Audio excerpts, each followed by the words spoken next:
Hello friends, welcome to my YouTube channel. तो friends, आज हम बात करने वाले हैं झूम की खेती के बारे में। झूम फार्मिंग जो कि ईवीएस से के बेस पर ईवीएस पेडागोगी में लगभग इससे कोई एक ना एक क्वेश्चन ज़रूर बनता है, इसीलिए ये टॉपिक जो आपके लिए इम्पोर्टेंट टॉपिक है। और ये ईवीएस की पेडागोगी और ईवीएस के क्वेश्चंस की जो इम्पोर्टेंट क्वेश्चंस की ये लास्ट वीडियो है। इसके बाद हम सभी पेडागोगी के और सभी जो क्वेश्चन पूछे गए हैं इसके बाद हम क्या अपने प्रैक्टिस करने वाले हैं, रिवाइज़ करने वाले हैं। ठीक है, चलिए आगे बढ़ते हैं। तो झूम फार्मिंग के बारे में बात करते हैं। तो झूम की खेती, झूम फार्मिंग, इससे रिलेटेड कुछ पॉइंट्स हैं कि झूम की खेती सबसे पहले कहाँ पर की जाती है। तो मिज़ोरम में की जाती है। कहाँ पर की जाती है? मिज़ोरम में की जाती है। तो एक फसल काटने के बाद ज़मीन का कुछ वर्षों के लिए वैसे ही छोड़ दिया जाता है। अर्थात ये झूम की खेती का मतलब है, मिज़ोरम में ये ज़्यादातर क्या होता है, जैसे कोई एक फसल वो उगाने के बाद जब कोई बीज बोते हैं तो जो फसल वो कंप्लीट हो जाती है, तो फसल कंप्लीट होने के बाद उसको हार्वेस्ट मतलब सब कुछ काटने के बाद उसको फसल को वैसे ही मतलब उस खेत को वैसे ही छोड़ दिया जाता है। कुछ वर्षों के लिए उस पर कोई खेती नहीं की जाती, कोई भी बीज वगैरह नहीं बोए जाते, उसको एज़ इट इज़ जैसे रहता है उसको वैसे ही छोड़ दिया जाता है। और छोड़ने के कुछ समय पश्चात क्या होता है कि उसमें कई सारे बाँस और कुछ पौधे क्या होते हैं उग आते हैं। तो कुछ पौधे वगैरह उगने के पश्चात वो लोग क्या करते हैं कि उनको काट कर उसी खेत में जला देते हैं। जलाने के बाद उनका ये मानना होता है, जलाने के बाद जो राख होती है वो उसकी उर्वरकता को और बढ़ा देती है या उपजाऊपन को और भी ज़्यादा मात्रा में बढ़ा देती है, ऐसा उन लोगों का मानना होता है। तो किस वजह से ये जो एक फसल काटने के बाद ज़मीन का कुछ वर्षों के लिए वैसे ही छोड़ दिया जाता है। उस भूमि पर उगने वाले बाँस या खरपतवार को नहीं निकाला जाता है, इन्हें काट कर जला दिया जाता है और राख भूमि को उपजाऊ बना देती है। जब ज़मीन खेती के लिए तैयार हो जाती है तो उसे हल्का खोदा जाता है, जोता नहीं जाता। अर्थात इसका अर्थ ये है कि जब देखा जाता है कि हम लोग के मतलब गांव वगैरह में क्या ट्रैक्टर से या हल तो नहीं यूज़ होता है आजकल, पर ट्रैक्टर से खेत जोता जाता है। पर जो मिज़ोरम वगैरह इलाकों में कुछ वर्षों तक छोड़ने के पश्चात उसमें हल्का हल्का खोद दिया जाता है, ना कि उसको पूरी तरह से जोता नहीं जाता है।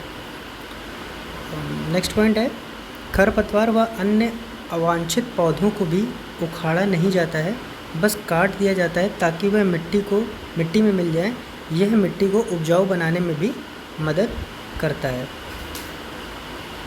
ये कहाँ किया जाता है? तो ये मिज़ोरम में किया जाता है। मिज़ोरम की मुख्य फसल कौन सी है? चावल है। सीटेट में रिपीटेड क्वेश्चन है, काफ़ी बार पूछा गया है कि मिज़ोरम की मुख्य फसल क्या है। तो मिज़ोरम की मुख्य फसल है चावल। तो जब चावल की वहाँ पर खेती होती है तो खेती जब वहाँ पर फार्मिंग स्टेज की हो जाए, जब उनकी फसल तैयार हो जाती है चावल की, तो वो लोग एक प्रकार का नृत्य करते हैं। जब फसल पक जाती है तो लोग जश्न मनाते हैं और वे बाँस पकड़कर नृत्य करते हैं। सीटेट में कई बार लगभग हर साल पूछा जाने वाला क्वेश्चन है कि बाँस का नृत्य किस राज्य में होता है। तो कहाँ पर होता है? मिज़ोरम में होता है। इससे दो क्वेश्चन बनते हैं। पहला तो ये किस राज्य में होता है? तो मिज़ोरम में होता है। और इस नृत्य को कहते क्या हैं? तो इस नृत्य को चेराओ नृत्य कहते हैं। क्या बोलते हैं? चेराओ नृत्य बोलते हैं, जो कि मिज़ोरम राज्य में चावल की खेती फसल के पश्चात मनाया जाने वाला त्यौहार है या जश्न है। ठीक है, आगे बढ़ते हैं। पोलियो वायरस की वजह से फैलता है। कैसे फैलता है? पोलियो वायरस की वजह से फैलता है, ना ही ये कोई आनुवांशिकता से कोई भी बीमारी नहीं है। ये जो बीमारी है ये वायरस से फैलती है। ग्रेगर मेंडल एक वैज्ञानिक रहे हैं, ग्रेगर मेंडल, जिन्होंने क्या किया था, जिन्होंने एक बागीचे में 28,000 पौधों के बीच में क्या किया था? एक एक्सपेरिमेंट किया था, एक प्रयोग किया था। इसीलिए ग्रेगर मेंडल एक्सपेरिमेंट के नाम से इन्हें जाना जाता है। तो ग्रेगर मेंडल एक वैज्ञानिक हैं। इन्होंने 7 साल तक एक बागीचे में 7 साल तक इन्होंने एक बागीचे में 28,000 पौधों के बीच प्रयोग किया था। कितने पौधों के बीच? एग्जैक्ट जो ये भी सीटेट में पूछ लिया जाता है, कितने पौधों के बीच उन्होंने ग्रेगर, पहले तो इतना डीप शायद ना जाए, बट ये पूछ लेता है कि ग्रेगर मेंडल क्यों प्रसिद्ध है, कौन है, उन्होंने किन पौधों के बीच में क्या किया था, परीक्षण किया था। तो इनका जो ज़्यादातर प्रयोग है वो मटर के पौधों के बीच होता था। इनका जन्म कब हुआ था? 1822 ईस्वी में। कहाँ हुआ था? ऑस्ट्रिया में हुआ था। कहाँ हुआ था? ऑस्ट्रिया में हुआ था। ऑस्ट्रेलिया नहीं, ये ऑस्ट्रिया है, तो ध्यान रखिएगा, ऑस्ट्रेलिया मत लगाइएगा अगर क्वेश्चन आता है। तो ऑस्ट्रिया में हुआ था 1822 ईस्वी में, 1822। मटर के पौधों में कुछ गुण होते हैं जो जोड़े में आते हैं, जैसे बीज या तो खुरदरे होते हैं या चिकने होते हैं। ठीक है, आगे बढ़ते हैं। गन्ने की खेती, जो गन्ने की फसल होती है, गन्ने की खेती के लिए क्या होता है? अधिक पानी की आवश्यकता होती है। एक जो डिश होती है जो पूरन पाली बोली जाती है, क्या होती है? पूरन पाली डिश जो होती है, एक डिश होती है जिसको पूरन पाली के नाम से जाना जाता है। ये गुड़ और चने की मीठी रोटियां होती हैं। क्या होती हैं? गुड़ और चने की मीठी रोटियों के नाम से जाना जाता है। मीठी रोटियों से बनती हैं। इन्हें मसालेदार कड़ी डिश के साथ खाया जाता है।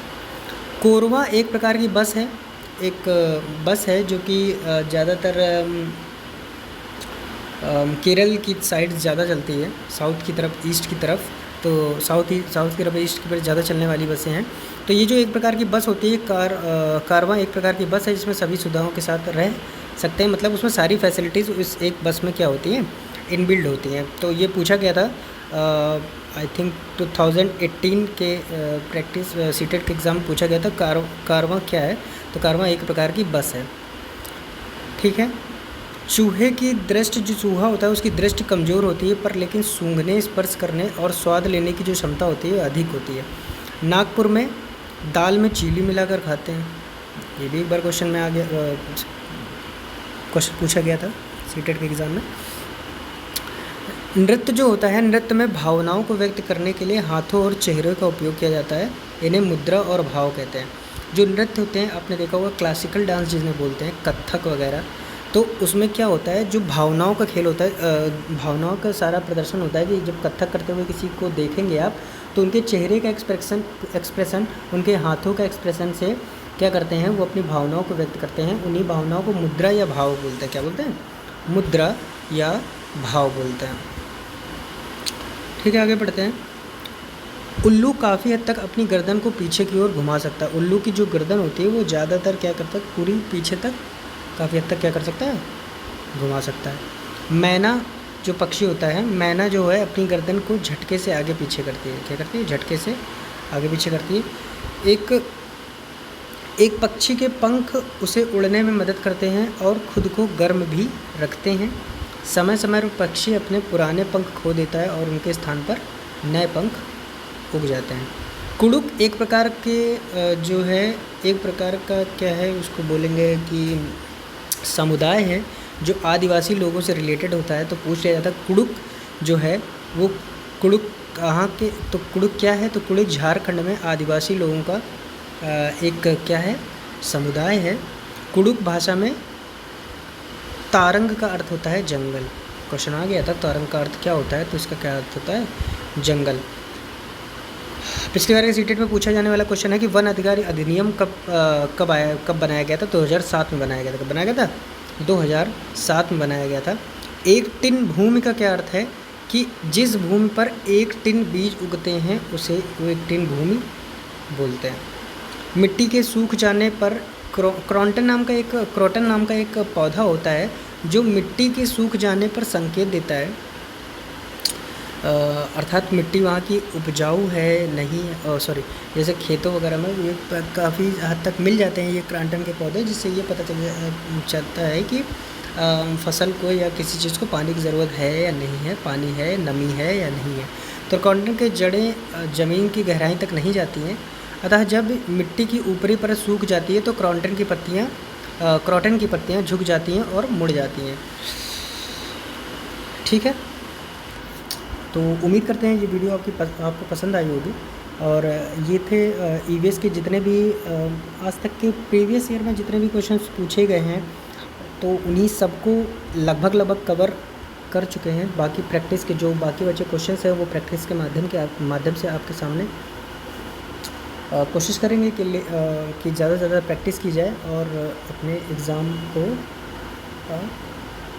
बेसिस पे और भी स्ट्रॉन्ग कॉन्सेप्ट कर लिए जाएँ। ठीक है, थैंक यू।